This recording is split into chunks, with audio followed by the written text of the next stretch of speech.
it up. Take a little red light going on. Hey, how are you? Good. Good to see you.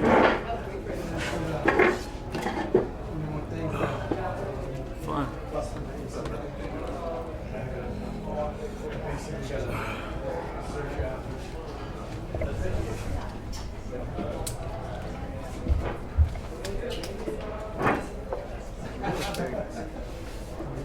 It's real.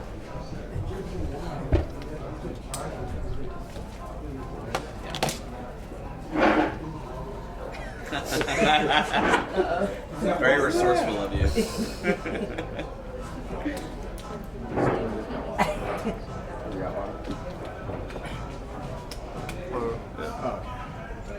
There you go. You guys ready? Ready to go? Traffic was horrible. Traffic was bad. Yeah. I mean, you're used to this. You know. LA you know traffic? About this. Oh, Yeah, LA traffic. Half hour means 1 hour. For sure. 10 miles means an hour. Yeah. Brian, do you have any concerns at all about Max because of what happened in July? And I know that you said that there's going to be a fight regardless of what happens with Max, whether it's him or not. But I'm sure this is the guy that you want to fight. Yeah. Is there any concerns about his health, about his weight cut? There is. I'd be lying if I said there's not. There is typically the times that he's at shoes, it's around this time. He's made it all the way, always in his training camp. He's always successful with that. And it's just these last, I don't know if the cutting triggers something. I don't know what it is, man. He doesn't know what it is. But there is a concern there. Obviously, he is the best, and I want to fight him. And that's why he's got the belt around him, And for me, it would be to fight him and secure my name at the top as well. The next 48 hours, when your phone goes off, are you going to be like, oh no, is this the call coming that the fight is not going on as planned? Typically, it'll probably happen, if it does happen, when we're over there. Yeah. I don't think even right now it would happen. Would you fight Moicano? Huh? Would you fight Moicano? I mean, if he's in standby, you've already beaten him. Yeah. Well, we fight whatever we have to fight. Yeah. At that point, if it's for the belt, and they say that Max can't fight, then I can't do that to the fans twice. Right. So regardless on Saturday. Yeah, regardless on Saturday, I'm gonna fight no matter who it is. When this whole thing happened, Dana White said Max is not going to be fighting for a long time. That was only a few months ago now. Are you even surprised? Maybe feels like a long time. Yeah, but are you even surprised that, I mean, when you hear and when you saw what he looked like at that time just a few months ago, and now he's fighting in the beginning of December? It feels. Well, they did all the tests, right? They evaluated him. They made sure he's healthy. UFC being the name that they are, I don't think they're gonna let someone go in there if they're not in the right state. What does kind of seem a little bit off is the fact that they still can't figure out what's going on. Right. So I'm like, that's kind of where it's like, well, are you guys being professional with this, or do you guys really want to push this fight? I don't know. My concern is always for him. I said it before, like, even though we're fighting, I still have respect and love for the guy. He has a family, he has a kid, and I don't want to be the guy that triggers something bad that happens with him. I wouldn't like to live with myself with that. Were you surprised that they haven't said like what it is, or do you think maybe they do know what it is and they're not saying? I have no idea. I know as much as you do. Me and both of us did a show in Canada, and that was the first time I heard it. Even he was like, we still don't know what it is. And I looked over like during the show like, fuck you mean you don't know what it is? I was like, are you serious? And we're scheduled already in not too far from now. Right. And I don't know. I pray for the guy, and I hope he's good. Yeah, you guys actually have a lot in common. You guys are in a lot of ways cut from the same kind of cloth. Is there something? Does that affect how you approach this fight with Max? Not really. I like when I seen him and the way he was talking and everything. I was like, can see myself partying with you. Like, I can see myself hanging out with you. You know, like he's from Hawaii. I have a lot of love for Hawaiians. Yeah. We go there all the time, surf and everything. Yeah. I even said it before. It's gonna suck, you know, because you have two guys who, you know, like this guy's dope. I consider myself a cool person. But we have nowhere to go though, you know? And it's like either you vacate it and you move up a weight class and then we keep doing this, or we have what we have now, which is where we fight each other. So for you, when you beat Frankie, you know, I feel like a lot of people in the past just thought of you as obviously T-City, right? So what do you think that did for not only people understanding what a complete fighter you are, but even just for your own sense of confidence, being able to knock out somebody who's never been knocked out? It felt good. It felt, because I've always known it, and then during training I always prove it, but when I fight, somehow these guys I end up wrapping these guys up. And I get frustrated with myself because I know I have a lot more in me. And it just sucks when you can't show the world that, because they're not there to watch you train. Sometimes I do some things that we film, I'm like, no way I did that. And I'm like, imagine if everyone could see that. Like, I have this skill, it's in me, right? I think that moment panned out well, as in terms of it got to show everyone that I got hands to. And in the fashion that it was done, to who it was done to, really kind of just put a statement out there and solidified me as one of the top fighters in the game now. So you've seen obviously how Max fights. You know, he and Lamas will stand there in the middle and point to the center of the octagon. So, I mean, are you excited to get in there and trade hands with him? Or this is gonna be fun. This is gonna be fun because we can go. The way I looked at it is we can go either route. You know, we can trade punches. We can go to the ground. It doesn't matter now at this point. I feel like at the end of the day, when we go in there, we're gonna exchange. A lot is gonna happen, and once all that happens, once we bang it, whatever, then it's gonna be time to really look for the finish. I do that with everyone. I'll stand there and I'll bang with you, and you give me your best, I give you my best. If you want to go to the ground, we'll go to the ground. Once we kind of do this for a while, then I go, okay, now let's finish this, and that's always been my style. And you seem to have kind of shaken off the slow starter moniker.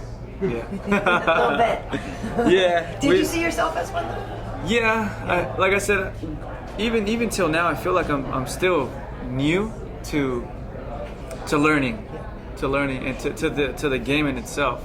I feel like I got thrown in there with tough guys, and I had to just kind of just pick up the pieces while I was in there. Like, no choice. They threw this guy at you, fight him and finish him, and do whatever you can and whatever you have to do. And I was still like unsure of what I was able to do. And now, the more I go into camp and training camp, and I go in there and I find more things about myself, and I train in a different way, I just get better. And I'm happy with it, because as a martial artist, you get excited because you're like, I always say, like, me right now would beat me in 6 months ago. That's always the goal. I'm always trying to beat myself. And in doing so, like, when I step in the octagon and I fight, these things happen. And even I'm like, you know, like, damn, well, that was dope. Next, like, okay, what's next? And now that, like I said, now that I'm getting comfortable and I feel like I'm finally learning and I'm moving in the right direction, I'm excited for what's next. You know, like whether it's slow start or fast start, I feel really new still to the game, and to feel new at the top, it's almost reassuring, because it's like, okay, like you barely feel like you're getting started now, but you're number one guy. So you feel like you'd have some staying power. It's like, you know, like, I'll be in here for a while if I have to. Don't you feel too like it's your destiny a little bit? I mean, the things that have happened to you in your life, and what about that? How are you feeling about that right now? Obviously I feel like it's my destiny. I feel like everything is coming together, and I feel like there's bigger things also ahead, you know? I get this weird feeling that there's just bigger things to do still. And I can't wait to figure it out. How do you turn? You are a compassionate guy, and I know everything you said about Max and being concerned for him is real. How do you? You're gonna have to like turn that off though when that cage door locks and become a fighter. How do you do that? Every time. When you get hit in the face, even by someone you care about, you have to fight. It's simple as that. They close the cage.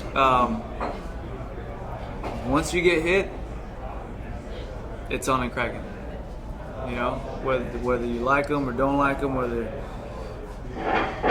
you know, it's not like it's a street fight or somewhere you go, hey, chill, man. Like, you know, no, no one's gonna stop this. So you have to fight or flight. Has your training camp, like, is it the same as it usually is, or have you tried to lean more heavily on boxing or jiu-jitsu for this camp?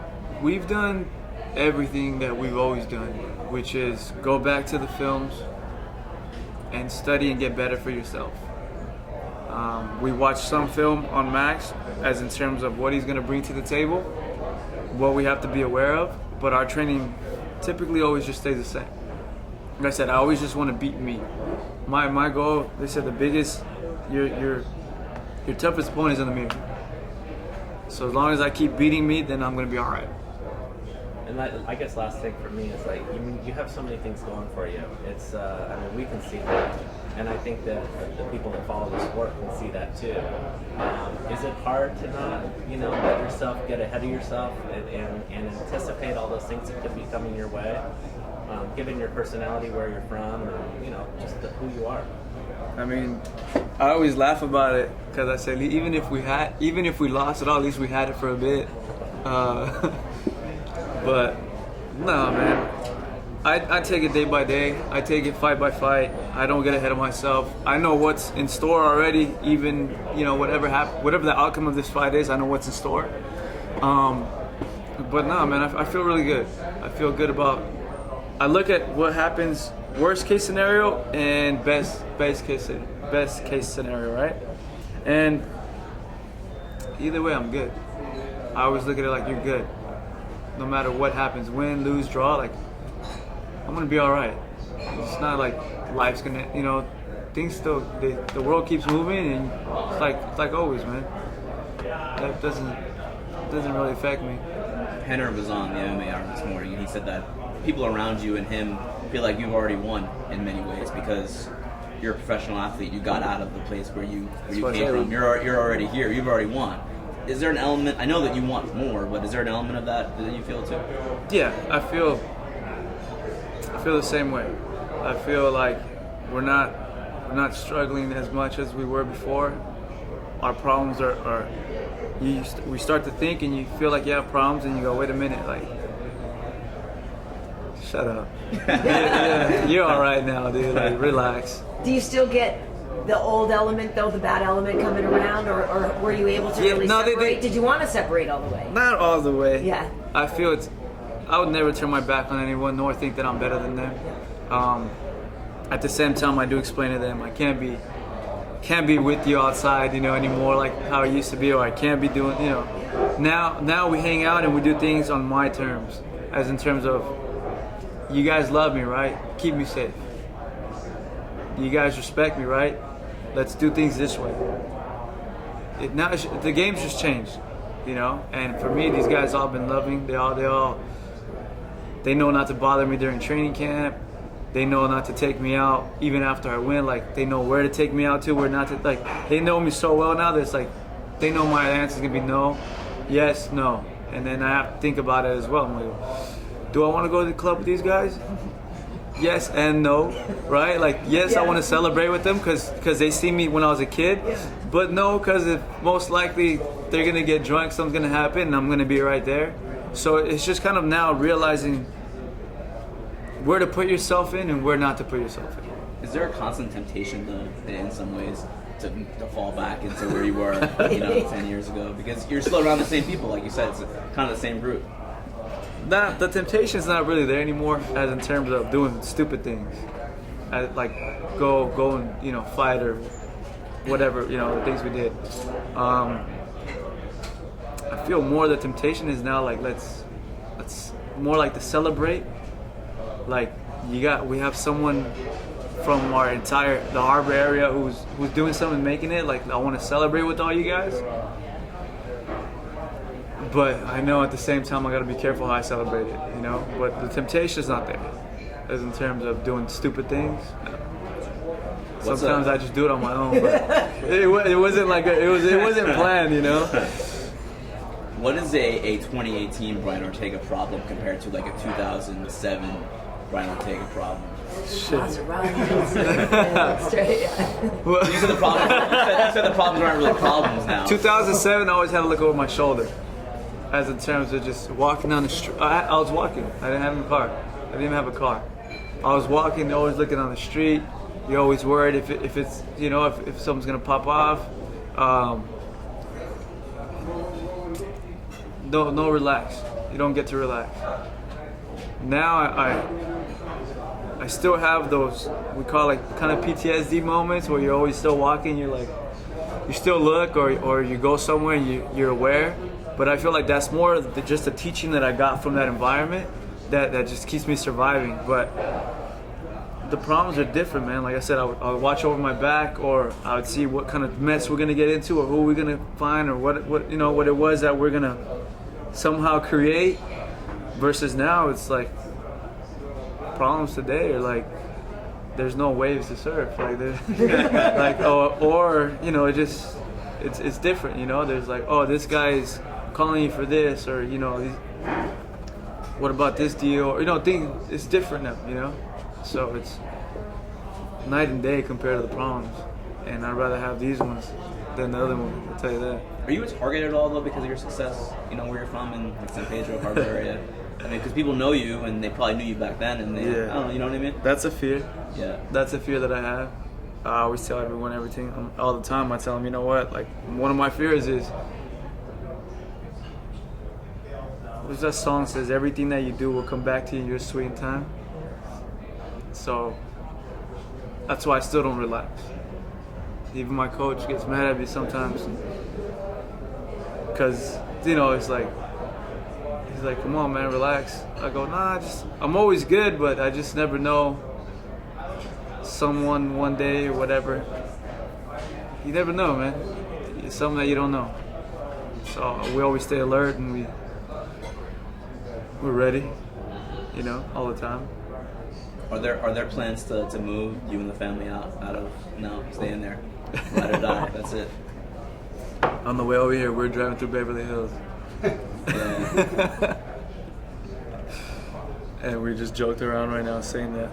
I told them I'm gonna move over here. They're like, oh, but there'll be no more ruckus up here. We'll be the guys bringing the ruckus to Beverly Hills. Training out the garage out in Beverly Hills. Yeah. But no. Our neighbors would be pissed.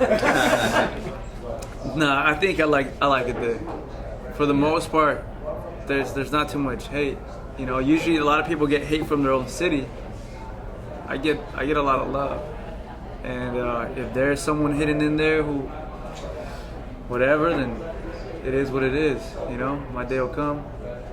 So if you have a target on your back there, and you have a target if you become the champion, I mean, who do you look over your shoulder for? You've had quite a run, and like you said before, they've put only tough people in front of you. But when you're already sitting there looking over your shoulder like that, who do you see in the featherweight division that's nipping at your heels that is going to be the next threat? There's a lot of people coming up. We said it from a long time ago. Moicano's no joke. He's the guy that's up there. Max Holloway's there. There's some guys out there that are they're climbing that ladder, and they're hungry, you know. So far I can name these two. Zabit, I seen. He's a tall guy that everyone's talking about. That caught my eye. His style. You have, who else up and coming? You got He came back from a good fight with Korean Zombie. So you watched that? It was a Saturday. We were sparring, but someone had a phone, so we kind of just tune in, right? But that was lately. I haven't really watched any fights, but you have some good names that. And you can stay in that division. You can keep making that weight for a while. Yeah, the weight's no problem. Like I said, I'll have a couple I got these ideas that I want to go for, and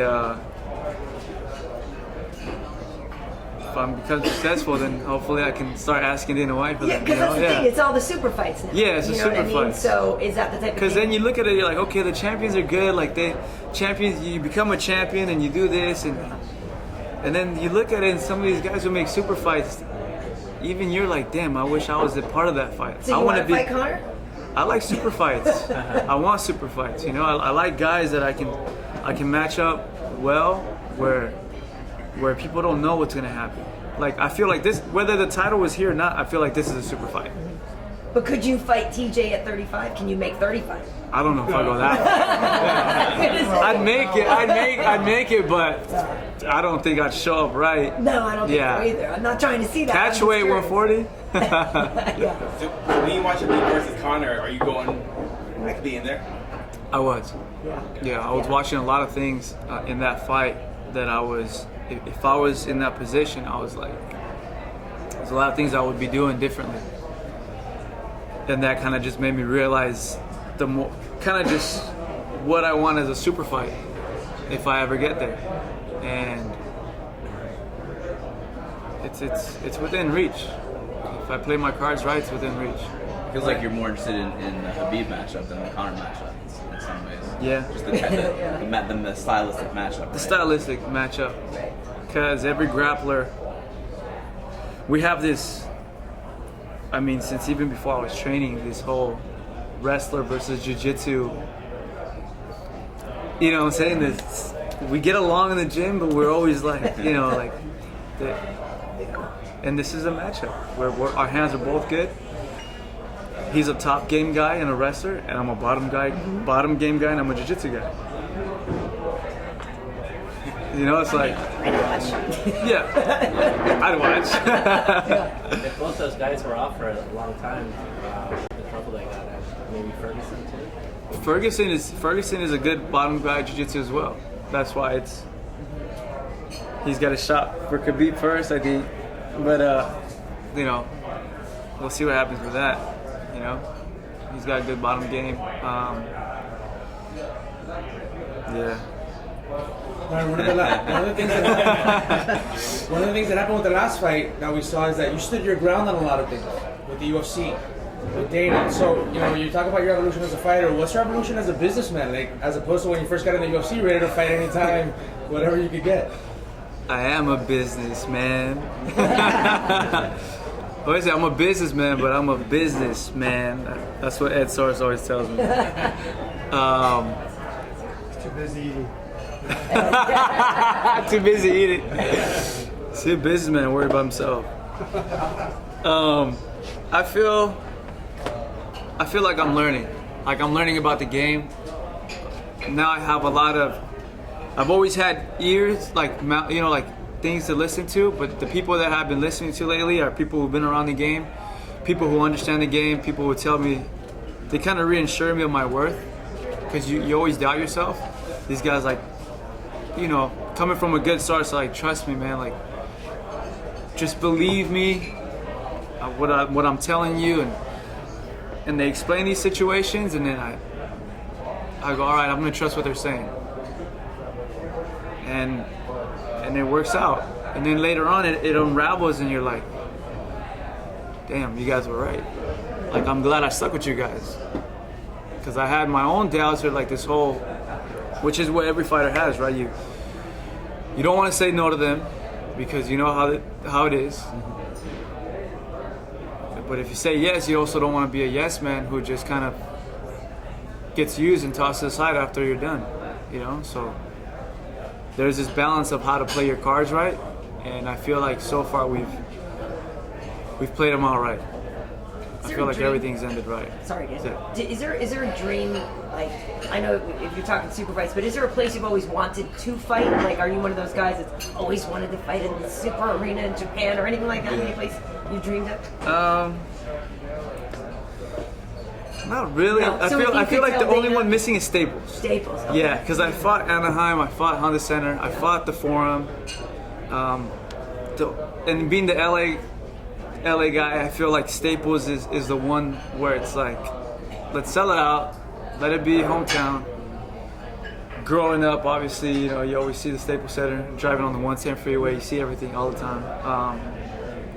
That's the one missing. And last time I was there, I wasn't even fighting, and I threw up the LA in Staples Center, and the whole place erupted. And that just kind of had me thinking, imagine when you fight here, how crazy this place is gonna be. So that's like one on the bucket list still, if I can make that happen. Did you watch the Wilder Fury fight? No, I had tickets to it. My friend, Abner Mares, he's a boxer. Yeah. He invited me there. He's like, "Yo, I got you," and I was like, "Not right now." Really? Yeah. You stayed in fight camp on Just it? stay focused. Stay focused. Don't celebrate too much before the fight. Don't get too comfortable. Then after, like I said, whatever happens, then you can relax fine. You can finally take that weight off your shoulders and chill. Then we go whatever fight we want to go.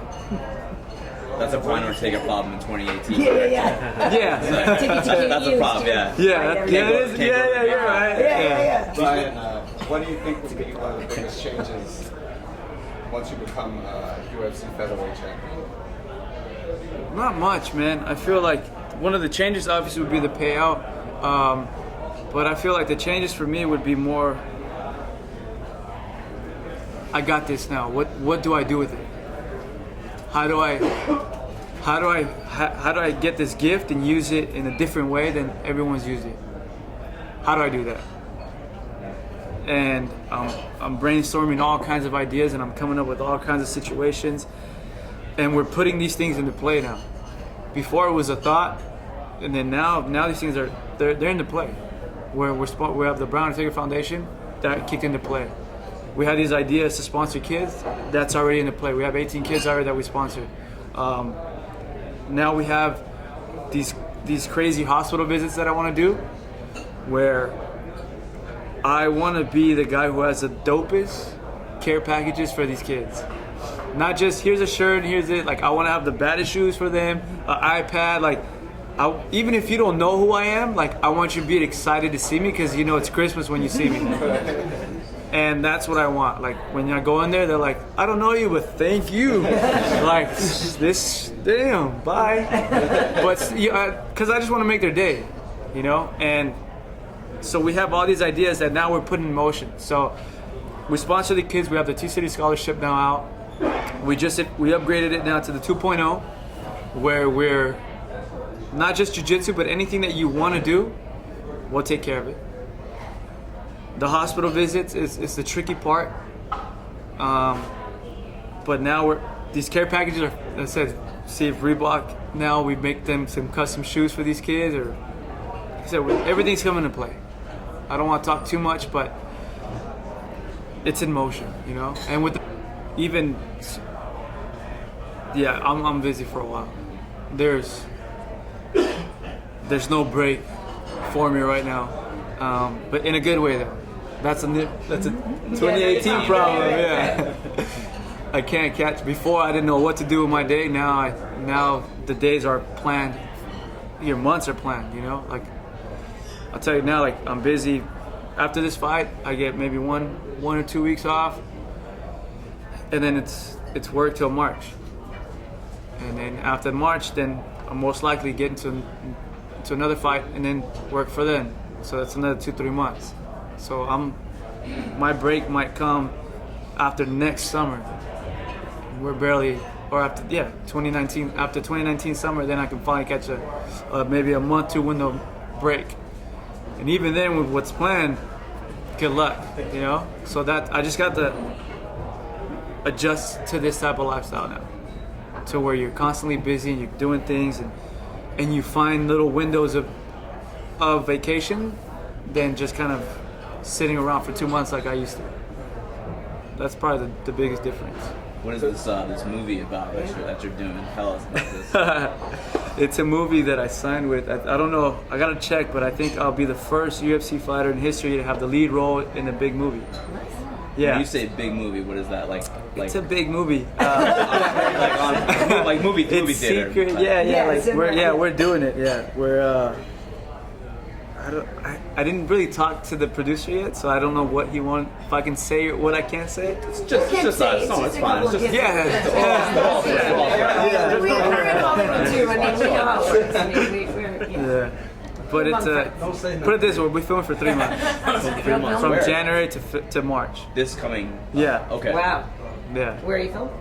In Texas, Okay. and then in Thailand, and then Okay. But is it a movie about a fighter though? Is it a fight-related movie? yeah, Okay. it's action. So you're Yeah. remaking Bloodsport. Sorry. Giving all the information. I'm not saying too much. All right. Got it. In Africa. Yeah. Yeah, I gotta be quiet. That would be dope. That's what it is. That'd be pretty Yeah, we're doing something. We're doing something cool. And then there's other opportunities that popped up that, yeah. So does A picking good up problem. the championship here and this movie opportunity, does it bring that fighting at the Staples Center that much closer to a reality? Yeah, because then I look at it like you're a star or you're known in different kind of pools, right? Like the fighting world, okay, you know, and then now you're transferring into this acting Hollywood scene, and then you get known in that, and then you become that. So do you feel comfortable you could say, hey Dana, I got this belt, I got this movie. We'll can sell we this make place it out work? easily. Yeah, it'll. I mean, LA's already behind me, you know, and the more fans I get from more fans I pull from different pools, the better, you know, and that's kind of what it's about. Because you have people there that, hey, I followed you because of this, I followed you because of fighting, I followed you because I saw you in that movie, or I saw you. So now you just attract different people from different places, and you put them all together to watch you do what you do, which is what got me here is fighting. Are you aware that you have a pretty good female following? That's just water, but Because whenever I mention your name, when people are like, the dreamy eyes comes up, that kind of thing. So you're a little bit of a pinup for a lot of female MMA fans. I don't know if you were aware or how you feel about that. It's a good thing, I guess. Huh? My bad.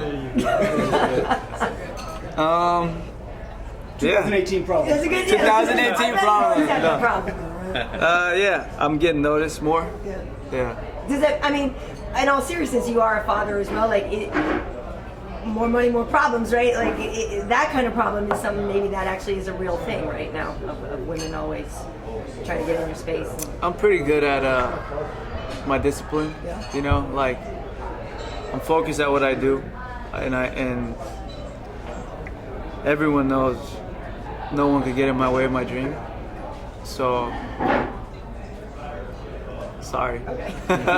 Sorry. Right, does the magnitude of kind of all these things, right? The movie coming up, all these kind of different things that you said you guys plans and groups like the hospital visits, all that, and obviously even just with the cancellations of the fight, I feel like all this is building up to this, you know, this Saturday. Does the magnitude of all that kind of get to you? Is that pressure? Is that motivation? Nah, not anymore, man. I think I finally accepted my role, as in terms of I'm a fighter. I go in there and I fight. The movie's the movie. That's different from this. At the end of the day, you go in there and you have two options. Two choices gonna happen. You're gonna win or you're gonna lose. And you're either gonna knock them out, submit them, or TKO, or decision, and vice versa. Once you become comfortable with that, it allowed me to be free. I hated the fact of losing or the thought of losing, and it scared me. And I couldn't, like in the beginning phase, I couldn't really be who I was during training because of that fear. When I trained, I wasn't afraid of losing a sparring session. So I had to treat the same way the sparring sessions as I treat the fight. Go in there, do your best, have fun, come out in one piece, and be safe, and be healthy to where you're able to do it again. Whatever happens, happens. We've become successful with that so far. We've been undefeated. Let's keep it going. And for me, there's no more pressure. The pressure now just comes of I just kind of want to chill during fight week, but we have to do a lot of promotion for this, you know. And given the fact that we're the main event, it comes with the territory, and I have to realize that if I want to become more successful, if I want to get the attention of eyes, I have to do this a lot more. So now I'm just being comfortable with media, and so far we're doing a good job. All that, like you said, the attention and all that, and the potentials of bigger fights and just everything else. Does that do anything affect the way you want the outcome of the fight? Like, do you want it to be dramatic? Do you want it to be either standing up and knocking him out? Like you said earlier, you want to show your other skills. No, I'm not picky, man. I take it. I get it how I can take it. Yeah, submission, KO, whatever it is. If it has me winning, I'll take it. You know, if I had to break an arm in there and swing it and then still win, I'll do it. You know, like that. That's how badly I want to win. But it doesn't really change the outcome of how I want it to happen, you know? I'm happy either way. So you took a photo with Mayor Garcetti from LA recently. You wouldn't be interested in politics down the line, would you, at all? I like the fact that I'm in conversation for this. Who knows, man? I don't know too much about politics. So I can't say, but as in terms of like the helping people out and raising things for the communities, that's something that for sure I'm always interested in. But I'm just doing that more as in terms of the Bryant Ortega Foundation. I'd rather just have them get behind me and just support what I'm doing, you know? Like if we want to build better schools, build better schools. If we want to make this better, let's do that better. If they can help me do that and I can help them do that, then for sure we're going to do that. You know, I don't consider myself a politician, but I would just like to make things better. And he knew my name. He knew you? Yep. Yeah, that was pretty cool. Yeah. I walked up and James was like, "Hey man, that's Mayor this and he's that." He's like the guy telling me the details, right? Yeah. And he's like, he comes from San Pedro, like the same area, like that and then. And I looked at him, he goes, "Hey Brian," I go, "Oh man, blah, blah." I go, "Yeah, you're from," and I'm literally repeating, like, "You're from San Pedro and you came there, so am I." And then we were talking and then I was just happy that he knew me. Yeah. You know, I was like, that itself was like a win. Like, he knew who I was. And You I might was have like, had a guy next to him too, though, telling him the same thing that you were. don't say that. Don't say that. Don't say that. I think so, though. I think so. But still, then we recognize each other. But I'm guessing that must kind of be fun sometimes when people don't expect you to be a professional fighter and maybe, you know, this close to, that's the thing, you don't look the part, so do you get that a lot? Like, no way! How is that even All the possible? time. Yeah. I get that all the time. I don't look like a fighter. I don't have cauliflower ears. Yeah. I have long hair. If you look at me and you say that's a fighter, you go, hell no. Not a good one. Yeah, right. That's a good one. Right? Yeah. But Dang, who's gonna that? I mean, but she's right though. Can't argue with right. I don't look like a fighter, and I like it though because it just allows me to be in the position I am now, to where I can venture off wherever I want to go. I can go into acting. I can go into this. I can go different ways now. And because of fighting, I can do that. And I just like it, you know. I like the ability of almost like a chameleon, right? Put on a camera and put on some whatever, and you're an actor. Put me in a cage, I'm a fighter. Put me somewhere else, and you know, put me in the ocean, I'm a surfer. You know, I go, I don't know what I am. I just do it all, you know? And I want to be good at everything. But yeah, I'm not your typical, yeah. I don't look like a fighter. That's my problem too, you know that? Because I go somewhere, like I'll go out, and everyone always picks on me. Yeah. Just cause. I find that surprising. I know, people who don't know, you'll go somewhere and like I'll have some guys that look like fighters, but I beat them up, and they stay away from them. Yeah. And then I walk around and they'll give me like the shove and the push, and they'll look at me and I'm like, fuck. And then these guys step in like, hey, Chid, and they're like, oh, we don't want to fight you, but him. I'm like, all right, all right. Like that guy at the bar says he's a UFC fighter, and Right. everyone's like, I'm that guy. Yeah, I'm that guy. Sure, bro. sure, bro. I fight for the UFC. Okay. Okay. I train UFC I too. train you. Google me. Yeah. But yeah, I've kind of accepted that. I've accepted it. Yeah. I used to walk around with a chip on my shoulder because of that, but now it's like, nah, let them hate.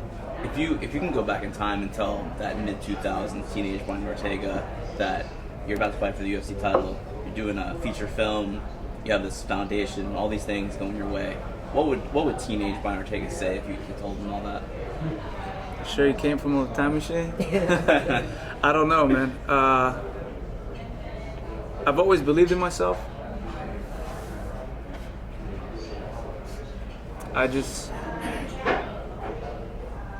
probably would have just happy thoughts, I think. Just to know, like, damn, the future's all right. Because in that time, things were pretty dark. So to know that there was, like, a nice light, it would have felt good to know that. Because the old me didn't really see too much light. So it would have been good to know that there's something at the end of that tunnel. Would you have believed it though? No, probably not. But it would have just felt. Hope is good, you know. Hope is good. Is that important to kind of tell that story, to bring it to kids that maybe will feel similar things that you Absolutely, I feel like given with the right audience or the right, the kids who are struggling, talk to them. I feel that would be something good, to talk to them about not giving up, not quitting, having that light, having that hope, staying strong. Because nowadays we break mentally a lot, and we're not being trained to really contain that. Because my dad always said we all have a monster inside our head. It either controls you or you control it. So, and I feel like we're not being taught to control that monster, put him in his place. But yeah, man, I feel like, especially with, you see that the suicide rate for teens is crazy. Someone actually sent me a message not that long ago. A message like that.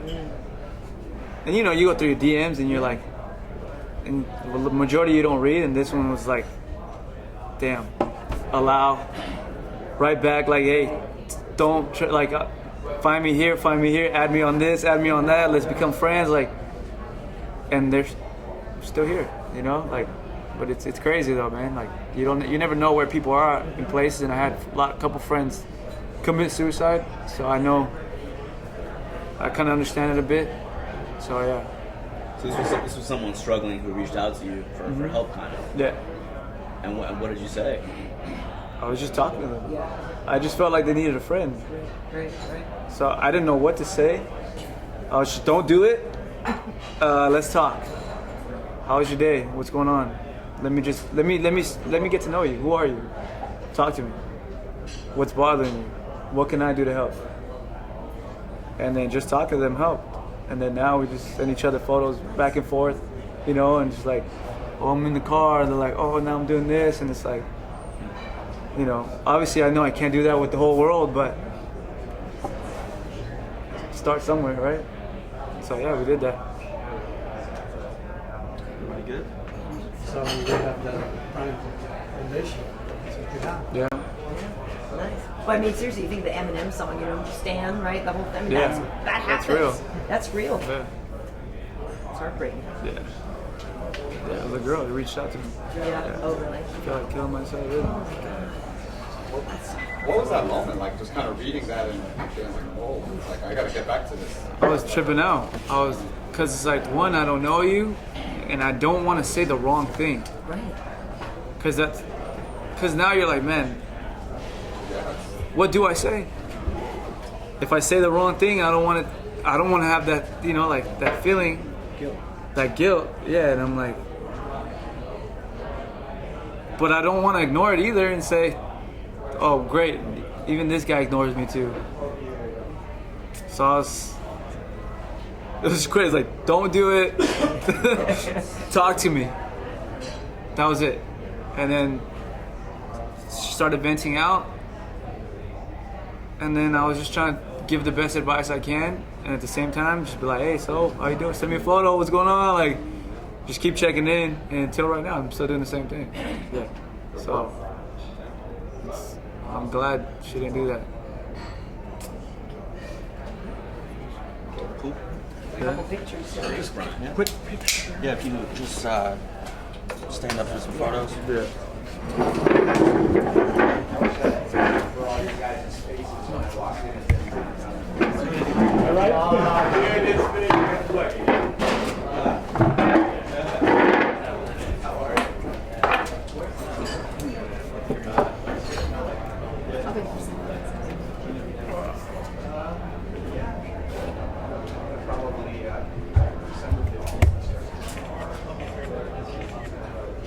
Smile, I know you're a tough guy, but you know. No, I'm always smiling, but everyone always says like, yo, why you always Stop smiling? Yeah, like smiling. stop smiling. You're like, all right, I'll be like more like.